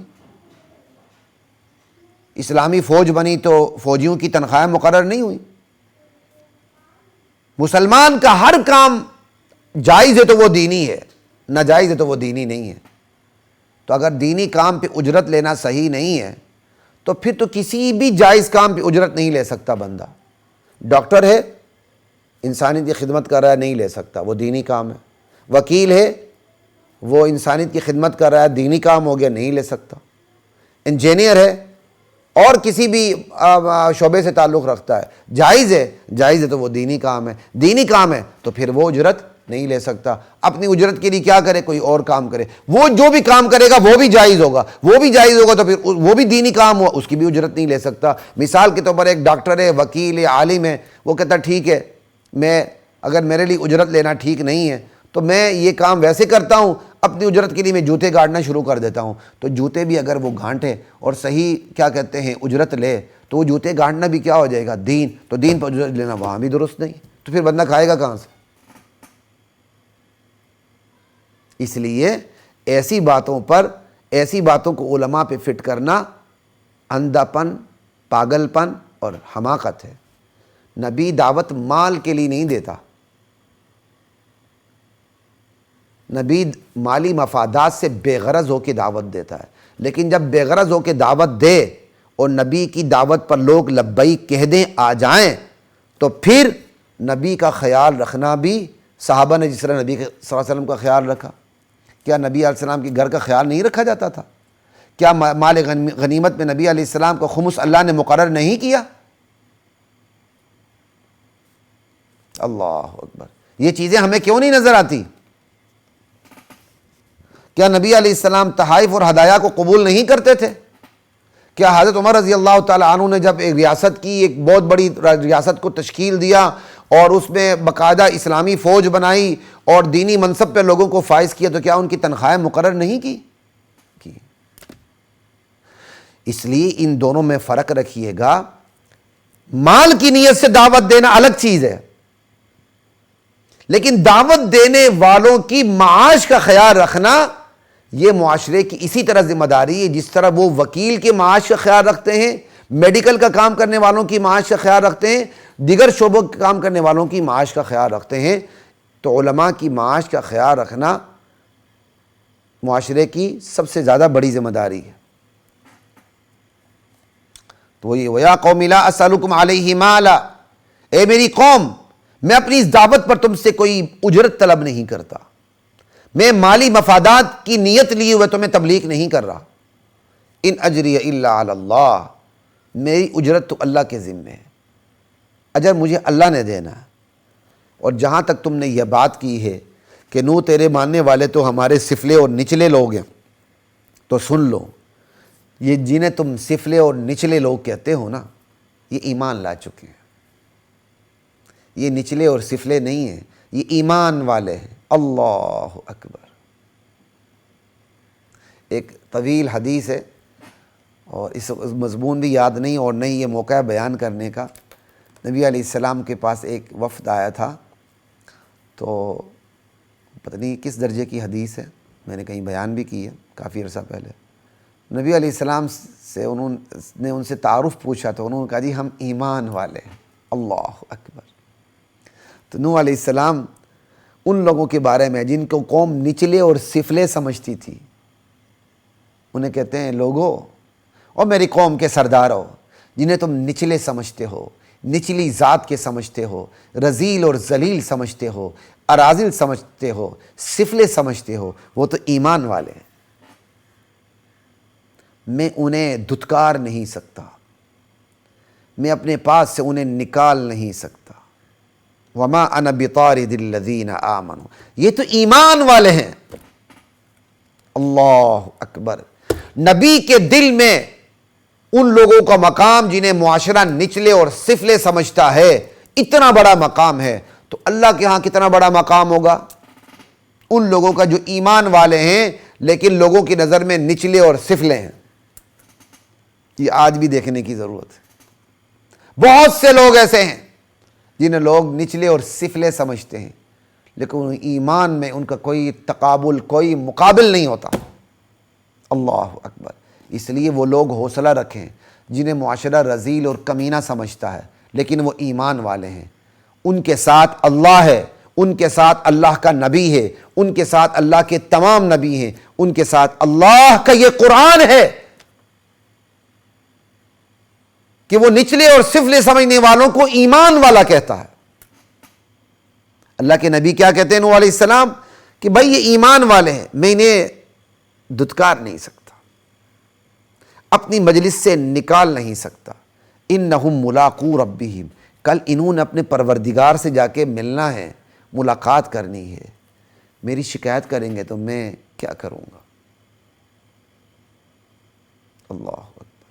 کل انہوں نے اپنے پروردگار سے ملاقات کرنی ہے، یہ میری شکایت لگا دیں گے کہ یا اللہ تیرے نبی نے ہمیں اپنی مجلس سے نکال دیا تھا، ہم تو اس پہ ایمان لے آئے تھے، میں کہاں کا رہوں گا؟ میری قوم ذرا سوچو تو صحیح، کتنا درد ہے، سمجھانے کا انداز دیکھیں ذرا۔ انہم ملاقو ربی۔ پھر انصاف کا خدائی پیمانہ دیکھیں کہ نبی بھی بے انصاف بات کرنے کی جرت نہیں رکھتا، اور نہیں نبی کے دل میں یہ خیال آ سکتا ہے۔ نبی تو سمجھانے کے لیے ایک طریقہ کار اور اسلوب اختیار کر رہا ہے، لیکن اس اسلوب میں بھی خدا کا پیمانہ ایسا سامنے آ رہا ہے جو جنہیں لوگ رذیل سمجھتے ہیں یا جنہیں بہت اونچا سمجھتے ہیں، خدا کے لیے پیمانہ ایک یہ، تقوی پہ آؤ گے تو تم ٹھیک ہو، تقوی پہ نہ آؤ گے تو کچھ بھی نہیں، تم لم یگچو لیس بشیء، تمہاری کوئی حیثیت نہیں۔ اللہ اکبر۔ یہ وقت کا نبی کہہ رہا ہے، اور نوح علیہ السلام اولو العزم پیغمبروں میں سے ایک بہت بڑے نبی ہیں، سینکڑوں سال، 900 ساڑھے 900 سال تبلیغ کرنے والے نبی ہیں۔ وہ یہ کہہ رہے ہیں کہ میں اپنی جان کیسے بچاؤں گا اگر میں نے ان کو اپنے پاس سے دھتکار دیا۔ آج کسی مرشد میں یہ ہمت ہے کہ وہ دین کی کسی حقیقت کو سمجھاتے ہوئے خود کو پیش کر کے ایسی بات کرے؟ نہ، پیر صاحب تو ٹانگ پہ ٹانگ رکھ کے ایسے بیٹھا ہوتا ہے، صرف ڈن ہیل کی اس نے سگریٹ نہیں لگائی ہوتی، اور مرید کھڑے ہو کے اس کے فضائل اس کے سامنے بیان کر رہا ہوتا ہے۔ اس سے بڑا ڈرامہ اور کیا ہوگا کہ پیر صاحب کے فضائل اس کی زندگی میں اس کے سامنے بیان ہو رہے ہیں۔ انا للہ و انا الیہ راجعون۔ کوئی گستاخی ہو تو اللہ مجھے معاف فرمائے، لیکن یہ طریقہ کار نہیں ہے۔ آج کس عالم دین میں ہمت ہے کہ وہ خود کو پیش کر کے دین کی حقیقت کو سمجھائے، جس طرح نوح علیہ السلام نے خود کو پیش کر کے بات سمجھائی کہ لوگوں، ایک قوم کے چوٹی کے سرداروں، یہ نچلے سفلے نہیں، یہ ایمان والے ہیں۔ تم جنہیں نچلے سفلے سمجھتے ہو یہ ایمان والے ہیں۔ اگر میں نے ان کو اپنی مجلس سے نکال دیا، دھتکار دیا، یہ پروردگار کے پاس پہنچیں گے، میری شکایت لگا دیں گے، میں کہاں کا رہوں گا؟ خود کو پیش کر کے حقیقت کو سمجھانا یہ جگر گردے کا کام ہوتا ہے، جو آج بڑے بڑوں میں نہیں ہے۔ وہ بڑے بڑے تو جنت کی ضمانت لے کر بیٹھے ہوئے ہیں، ٹھیکیدار بنے ہوئے ہیں اور دعوت دینے آ جاؤ، ہماری چادر ہاتھ میں پکڑ لو، ہمارے ہاتھ پہ ہاتھ دے دو، جنت تمہاری۔ اور نیچے جب کرام کیا کہتے ہیں فرشتے حساب لینے آئیں گے تو ہم حساب ہی نہیں لینے دیں گے، چل یہ میرے اپنے بندے ہیں۔ یہ میں آپ کو کوئی اپنی طرف سے باتیں نہیں کر رہا، مبالغہ، حقیقت بتا رہا ہوں۔ یہ 90 کے آخری دہائی کی بات ہے یا 2000 کی بات کی بات ہے، آس پاس ہائی کورٹ میں جب میرا پہلا دور تھا، اس میں ایک پڑھا لکھا بندہ مجھے ملنے آیا اور اس نے کہا جی ہمارے کوئی عزیز ہیں یا دوست ہیں، غالباً عزیز ہیں، ان کے ایک پیر صاحب ہیں، وہ کہتے ہیں میرے ہاتھ پہ بیعت کر لو تو میں ضمانت دیتا ہوں کہ جو میرا مرید مرے گا نا تو فرشتوں کے آنے سے پہلے میں وہاں موجود ہوں گا، بس کہ یہ میرے اپنے بندے ہیں۔ یہ مضمون بتا رہا ہوں کمی بیشی، یہ مضمون یہی ہے۔ میرے کسی اور بیان میں بھی، پرانے بیانات میں بھی یہ بات موجود ہوگی، اب شاید کچھ باتیں آہستہ آہستہ مجھے بھول بھی رہی ہیں۔ اللہ تعالیٰ میرے نسیان سے مجھے بچائے، حافظے کی بھی حفاظت فرمائے۔ اور وہ پڑھا لکھا بندہ باقاعدہ مجھ سے مسئلہ پوچھ رہا تھا کہ حضرت بات ایسی ہی ہے؟ تو مجھے ابھی تک یاد ہے، میں نے کہا تھا اوے وہ منکر نکیر ہے کہ نواز شریف ہیں جو رک جائیں کہ میرے اپنے بندے ہیں؟ میں نے اس قسم کا جواب دیا تھا۔ کہتا پیر صاحب کہتے ہیں میرے ہاتھ میں ہاتھ دے دو، قبر میں پہلے ہی موجود ہوں گا۔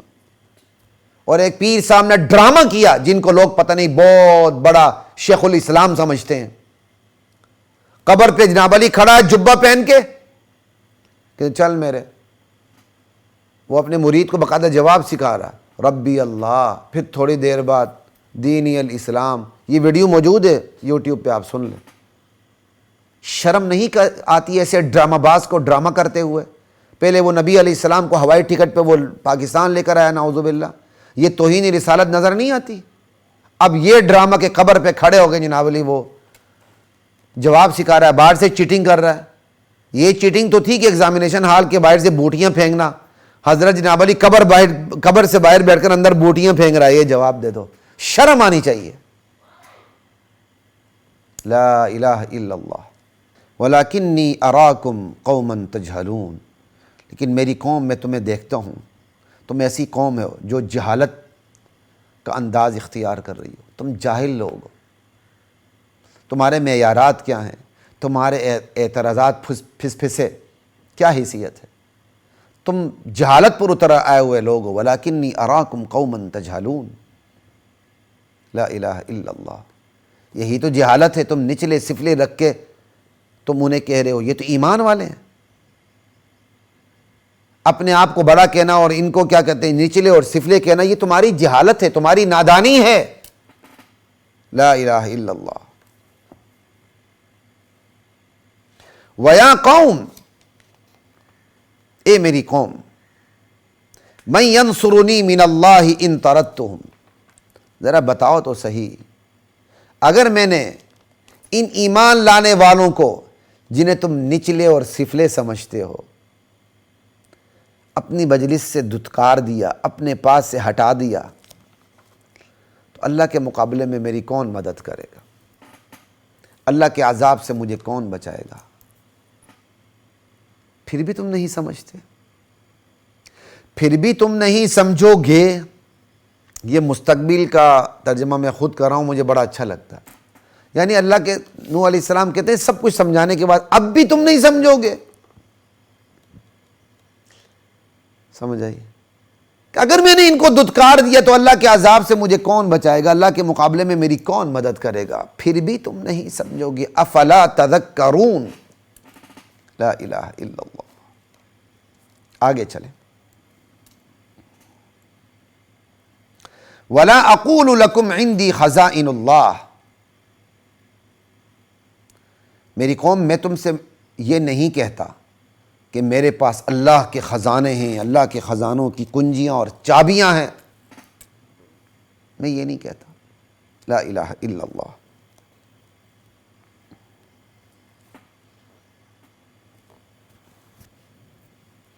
ولا اعلم الغیب، اور میں یہ بھی نہیں کہتا کہ میں عالم الغیب ہوں۔ کتنی بڑی بات ہے۔ ولا اقول انی ملک، میں یہ بھی نہیں کہتا کہ میں فرشتہ ہوں۔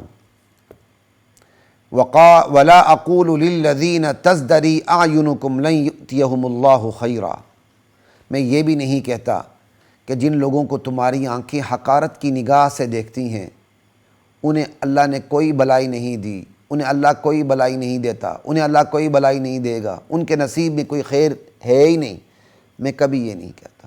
ان کے دلوں میں جو کچھ ہے وہ اللہ اچھا جانتا ہے۔ میرے سامنے ایمان لائیں تو میں تو اپنے پاس سے کبھی نہیں ہٹاؤں گا۔ انی اذا لمن الظالمین، اگر میں تمہاری طرح ان کے بارے میں یہ بات کہوں کہ ان کے نصیب میں کوئی بھلائی نہیں تو پھر تو میں ظالموں میں سے ہو جاؤں گا۔ اللہ اکبر۔ ان آیات کو ذرا دیکھیں، یہ آیات نوح علیہ السلام نے کیوں کہی؟ یہ آیات آج کے لیے بھی ہیں۔ کوئی نبی کے بارے میں افراط و تفریط کا شکار نہ ہو۔ نبی کی ساری محنت بشری سطح پہ ہوتی ہے، نبی فرشتہ نہیں ہوتا۔ نبی فرشتہ ہوا، نبی کا کمال ہی ختم ہو گیا۔ پھر قوم کہہ سکتی ہے آپ تو فرشتے ہیں، آپ عمل کر سکتے ہیں، آپ کو تو گناہوں پہ قدرت ہی نہیں، آپ کا کیا کمال ہے؟ ہم تو بشر ہیں، ہم کیسے کریں؟ تو نبی کو فرشتہ نہیں رکھا گیا، نبی کو بشر رکھا گیا۔ گناہوں پر قدرت ہوتے ہوئے نبی معصوم ہوتا ہے کہ وہ نبی گناہ نہیں کرتا۔ نبی کے پاس خزانے نہیں رکھے گئے، خزانے تو اللہ کے پاس ہے۔ نبی عالم الغیب نہیں ہوتا، علام الغیوب تو اللہ ہے۔ نبی کو بھی عالم الغیب سمجھنا شرک ہے۔ ہاں، نبی کو بہت سی غیبی باتوں کی خبر دی جاتی جو غیر نبی کو نہیں دی جاتی۔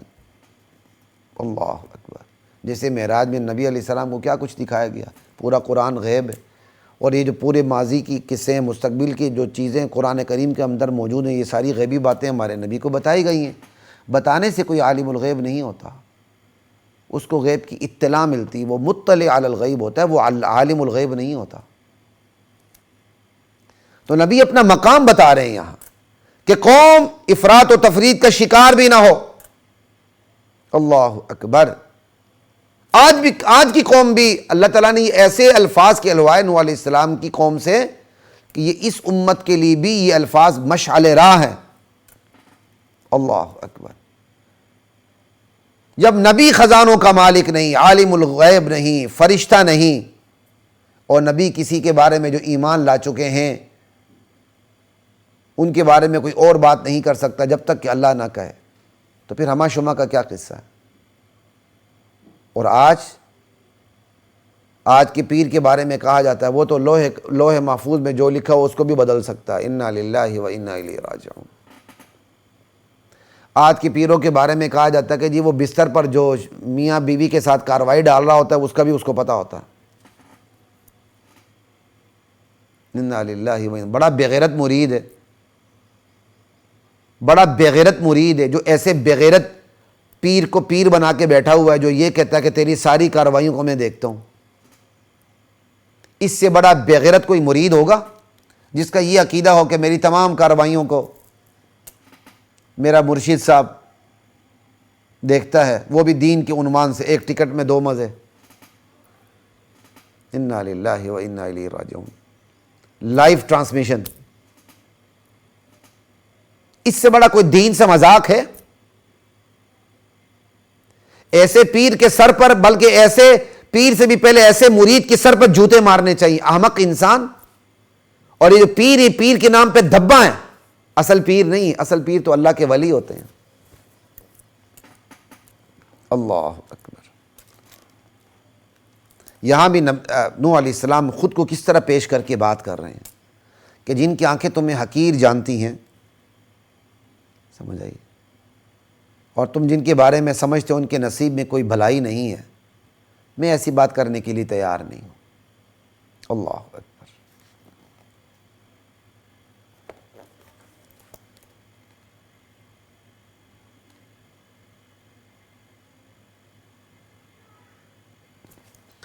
یہ تو اب نوح علیہ السلام نے ساری باتیں کی، ٹھیک ہے جی۔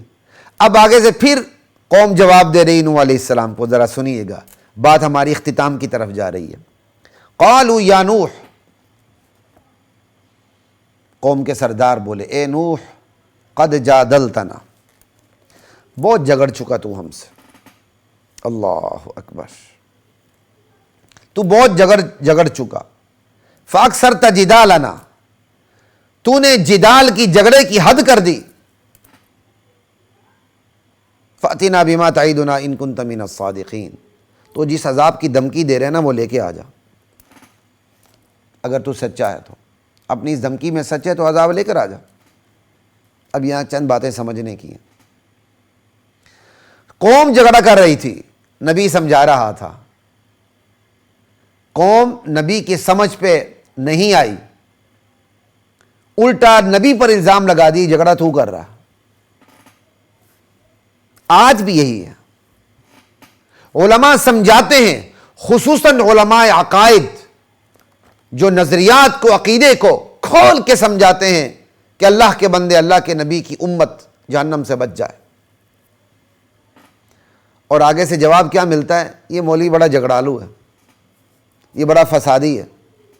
جو واقعی فسادی اس کو پکڑو، لیکن جو عقیدے کی بات کرے، توحید کی بات کرے، آخرت کی بات کرے، رسالت کی بات کرے، ختم نبوت کی بات کرے، عظمت صحابہ کی بات کرے اور دلائل کی بنیاد پہ نبی کی دعوت کو سامنے رکھتے ہوئے بات کرے، وہ جھگڑالو نہیں ہے۔ اس کی بات پر انکار کرنے والے سب سے بڑے بے ایمان اور جھگڑالو ہیں۔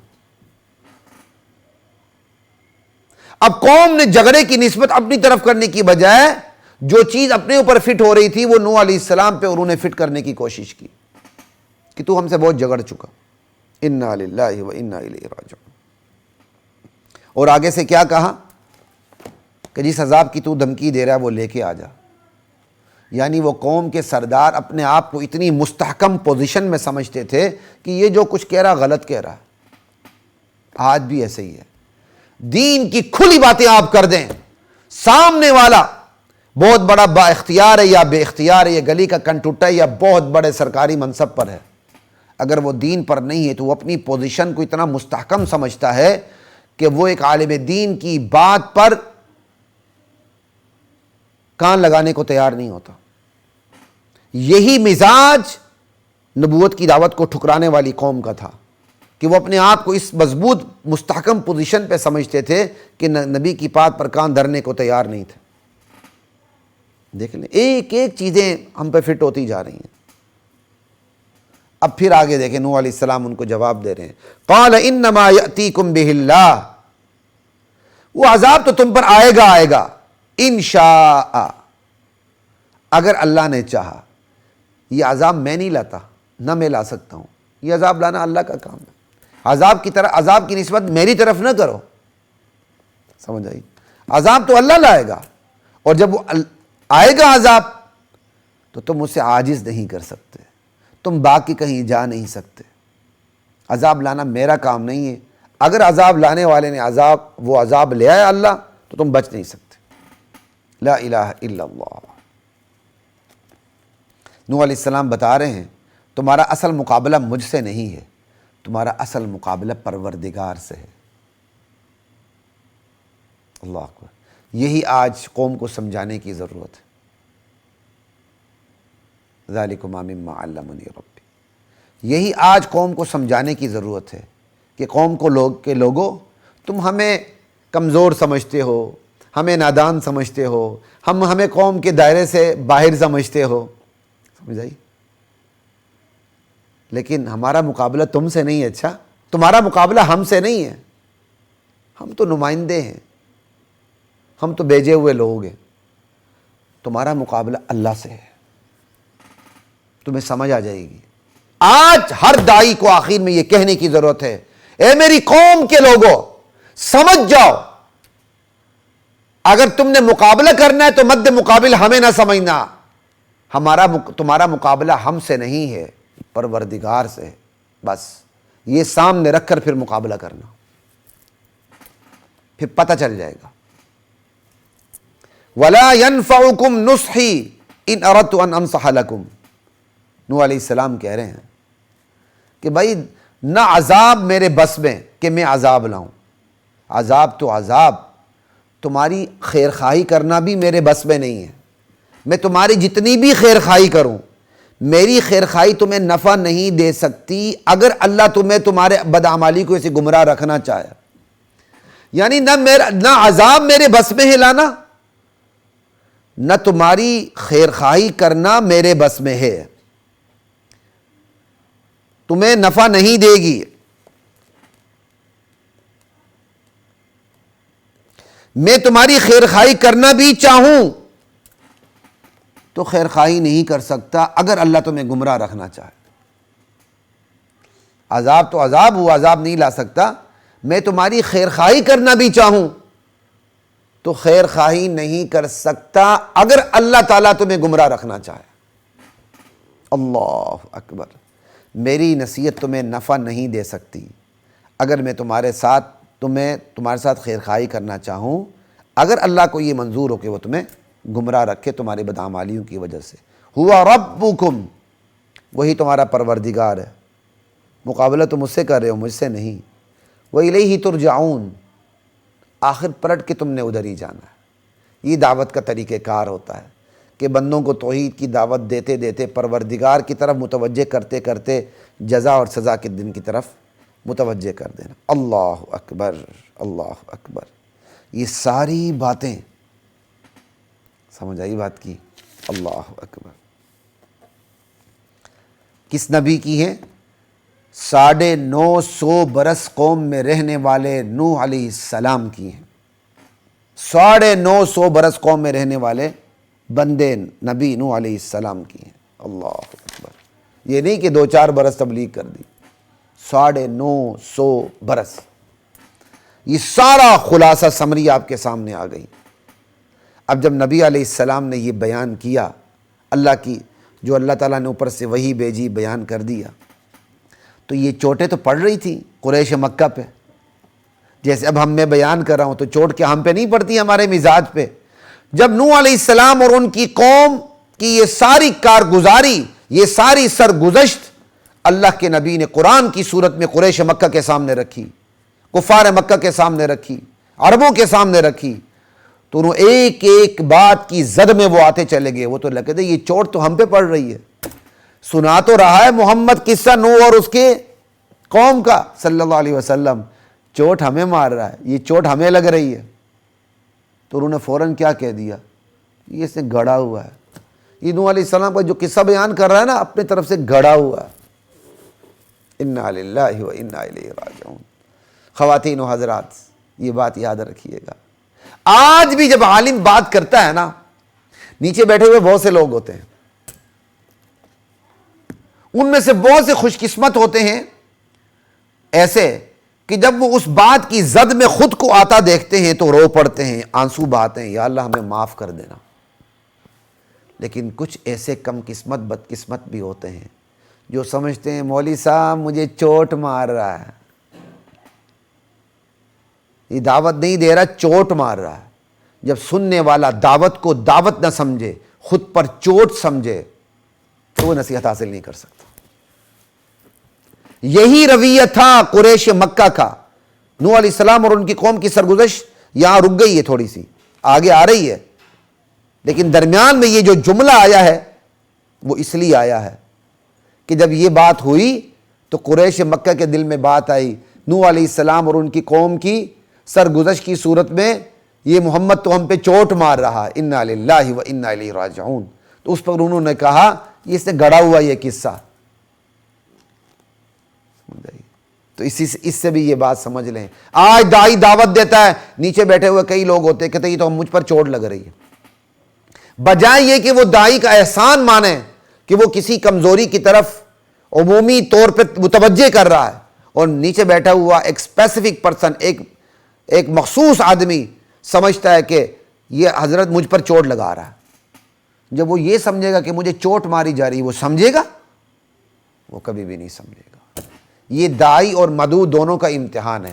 اگر دعوت دیا جانے والا بندہ یہ سمجھے مجھے دعوت نہیں، مجھے چوٹ ماری جا رہی ہے، وہ کبھی نصیحت پہ نہیں آئے گا۔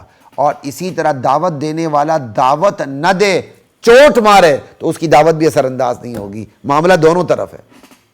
دعوت دینے والا دعوت کی نیت سے دعوت دے، چوٹ جس پہ مرضی لگے، زد میں جو مرضی آئے، لیکن نیت دعوت دینے کی نہ ہو، نیت چوٹ مارنے کی ہو، تو دعوت دیے جانے والے شخص پہ دعوت اثر انداز نہیں ہوگی، غلط طریقے سے اثر انداز ہوگی۔ اور اسی طرح جو نیچے بیٹھا ہوا وہ بندہ دعوت دینے والی کی دعوت کو دعوت نہ سمجھے، بلکہ برا گمان رکھتے ہوئے چوٹ سمجھے، وہ کبھی بھی سدھرے گا نہیں، بلکہ بھدکے گا۔ وہ یہی ہے۔ تو نبی علیہ السلام کی نیت پہ شک تو نہیں کیا جا سکتا نا، اور اللہ تعالیٰ پر تو شک تو نہیں کیا جا سکتا نا۔ یہ تو دعوت کی حوالے سے نبی علیہ السلام نے جب یہ پورا قصہ سامنے رکھا تو قریش مکہ نے کہا گڑ لیا اس نے، کیونکہ ان کو اپنی ذاتیں زد میں جاتی ہوئی نظر آ رہی تھیں۔ تو کہا ام یقولون افتراہ، کیا یہ سمجھتے ہیں کہ محمد نے یہ قصہ گڑ لیا ہے اور قرآن کی صورت میں بیان کر دیا ہے اس کو؟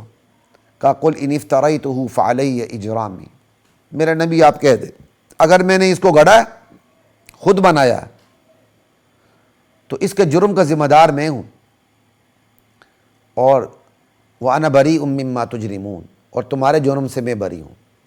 اگر میں نے یہ کیا ہے تو پھر اس جرم کی ذمہ داری میرے اوپر ہے نا، تو تمہارے جرم کی ذمہ داری تو میرے اوپر نہیں ہے نا، تمہارے جرم کی ذمہ دار تم خود ہو، جو تم توحید سے بھاگ رہے ہو، آخرت سے بھاگ رہے ہو، پورے اخلاق، عقائد، ایمانیات کے دستور زندگی سے بھاگ رہے ہو، اس کے ذمہ دار تم خود ہو، میں نہیں ہوں۔ یہ بھی سمجھانے کا ایک طریقہ ہوتا ہے۔ نبی علیہ السلام نے نعوذ باللہ کوئی جرم تو نہیں کیا تھا، لیکن ایک اسلوب ہے طریقہ سمجھانے کا۔ لا الہ الا اللہ واللہ اکبر۔ یہ آیات جناب علی ہو گئیں 35 تک۔ اب بس اختصار کے ساتھ چند باتیں میں آپ کے سامنے اور خلاصہ کر دوں، کچھ آ بھی گئی ہوں گی، کچھ نہیں بھی آئی ہوں گی، 3-4 منٹ میں ہم بات کو ختم کرتے ہیں انشاءاللہ۔ خواتین و حضرات، آپ نے یہ ساری آج اتنی لمبی نشست کے اندر اس 25 سے 35 آیات سورہ ہود کی آپ کے سامنے بات ہوئی، اس میں ایک چیز قابل غور ہے، وہ یہ قابل لحاظ چیز کیا ہوتی ہے؟ وہ دلیل ہوتی ہے، وہ نبوت ہے۔ اس کا لحاظ رکھیں۔ دلیل کون دے رہا ہے؟ نبوت کی باتیں کون کر رہا ہے؟ یعنی نبی علیہ السلام کی باتیں آپ تک کون سمجھا رہا ہے؟ اور کون ہے جو دلیل کی بنیاد پہ بات کر رہا ہے؟ بس قابل لحاظ چیز یہ قابل لحاظ چیز دنیا نہیں ہے، جس کے پاس بہت زیادہ دنیا ہے تو آپ اس کا بیان سنیں، اور جو بیچارہ غریب سا مولوی ہے تو آپ اس کا بیان نہ سنیں۔ نبی جب اپنی قوم میں آتا ہے نا، تو دنیا کی عظمتیں اس کے ساتھ بظاہر وابستہ نہیں ہوتی، وہ بظاہر ایک عام انسان ہوتا ہے، اور یہی اس قوم کے لیے امتحان ہوتا ہے۔ لا الہ الا اللہ، یہی اس قوم کے لیے امتحان ہے۔ اس قوم کا امتحان یہ کہ جو بظاہر ایک عام سا آدمی نظر آتا ہے، اس عام آدمی کی باتوں میں حق نظر آتا ہے تو وہ حق کو مان جائیں۔ نبی کے ساتھ عظمتیں تو بعد میں وابستہ ہوتی ہیں، عظمت تو شروع سے وابستہ ہوتی ہے، لیکن دنیا کی سطح پر جب اس کے ماننے والے آتے ہیں، راج کرتے ہیں، چھا جاتے ہیں، اور سیرت و کردار سے پوری دنیا کو ایک نظام دکھاتے ہیں اوپر سے نیچے تک، تو عظمتیں وابستہ ہوتی چلی جاتی ہیں۔ ہمارے نبی کو بھی تو قریش مکہ ایک عام آدمی سمجھتے تھے، یہ 1400 سال کی عظمتیں تو بعد میں وابستہ ہوئی ہیں، عظمت تو شروع سے تھی نبی علیہ السلام کو، لیکن لوگوں کے نظروں میں جو مخالف تھے ان کی نظر میں اس وقت عظمت نہیں تھی، وہ بظاہر ایک عام انسان تھے۔ تو یہ اس دعوت دی جانے والی قوم کا امتحان ہوتا ہے کہ وہ بظاہر ایک عام انسان جو نظر آ رہا ہے اس کے اندر وہ حق کو پہچانے۔ اور داعی کا امتحان کیا ہوتا ہے؟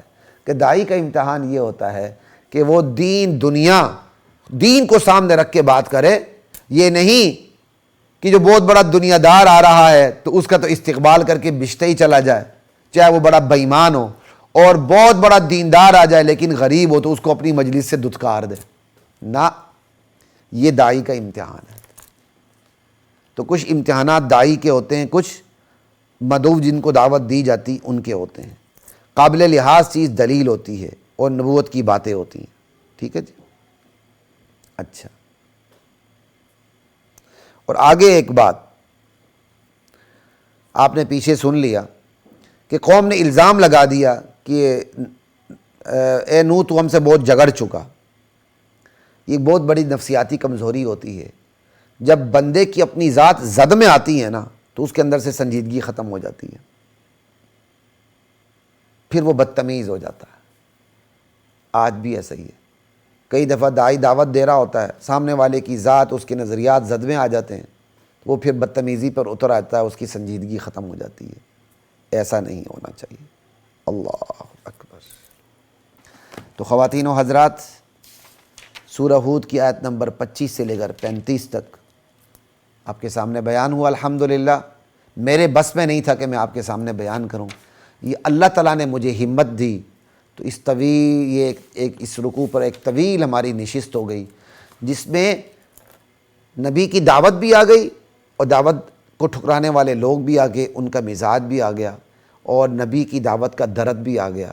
اب میرا اور آپ کا کام یہ ہے، نبی کی دعوت کو سمجھیں، لبیک کہیں، نبی کی دعوت کے درد کو سمجھیں، نبی کی طرح دعوت دینا سیکھیں، سدھریں، سدھاریں۔ اور میرا اور آپ کا فرض یہ ہے، نبوت کی دعوت کو جو ٹھکرانے والی قوم ہے اس کا مزاج کیا ہے، اس کے مزاج کو ون بائی ون ایک ایک کر کے لکھ لیں کہ یہ ان کا مزاج، اس مزاج کی وجہ سے وہ دعوت کو نہیں مانے، اس مزاج سے اللہ سے پناہ مانگیں کہ یا اللہ ہمیں ایسے مزاج سے دور رکھ۔ والسلام علیکم ورحمۃ اللہ وبرکاتہ۔